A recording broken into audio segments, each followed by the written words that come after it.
rather than immersed in it. And they were given harps, the harps of God.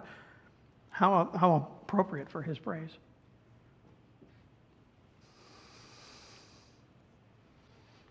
They sang the song of Moses, the servant of God, and the song of the Lamb. It's one song. The song of Moses and the song of the Lamb. Great and marvelous are your works, Lord God Almighty. Just and true are your ways, O King of the saints. Who shall not fear you, O Lord, and glorify your name? For you alone are holy. For all the nations shall come and worship before you, for your judgments have been manifested. Who shall not fear thee? Note the decline of the fear of God in our age. How many people do you know that hold God in reverence and fear of his holiness, awe of his holiness? Fear is more than just quaking in your shoes, although that's probably part of it, and I probably would be like anybody else. If there was an angel that appeared before me and looking like an angel, I probably would faceplant, just like everybody else, and the angel always has to say, fear not. They're awesome, beyond my capacity to comprehend. That's just an angel. Much less the fear of God. Does anyone reverence him?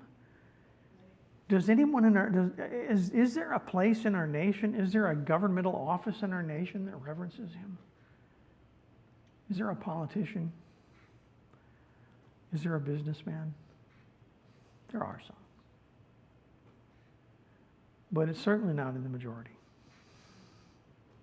Even among believers, few really grasp his holiness and the depths of his holiness.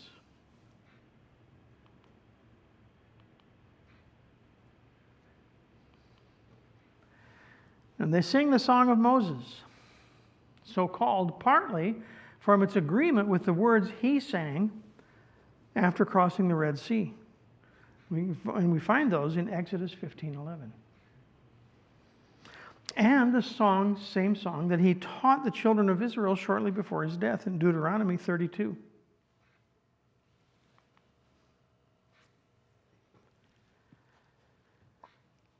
And they call the song of Moses, chiefly though, because Moses was the minister and the representative of the Jewish congregation, as Christ is the representative to the Father for his church. He is constantly before the Father, praying for us, looking out for us. It is also termed to be the song of the Lamb.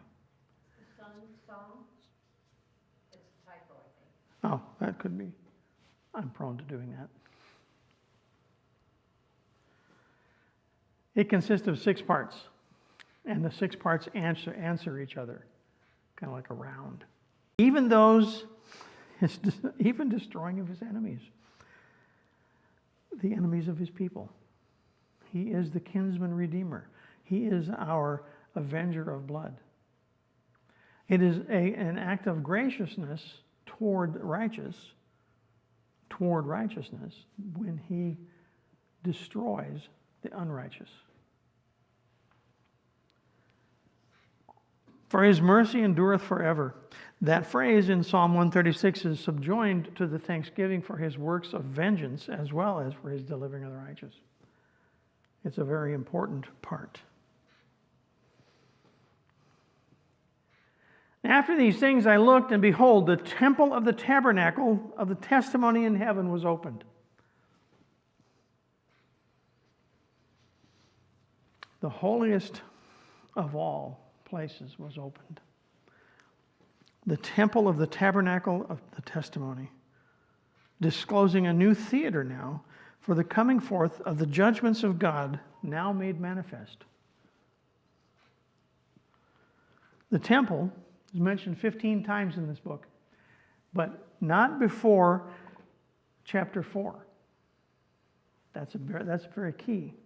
The temple is never mentioned until chapter 4, after the church is removed. Chapter 4 is the rapture chapter. We get to the end of that, we're all up in heaven. From then on, God is dealing with the people who have had a temple, a replica of the things in heaven. The temple on earth has always been no more than a mere copy, a shadow of that which is in heaven.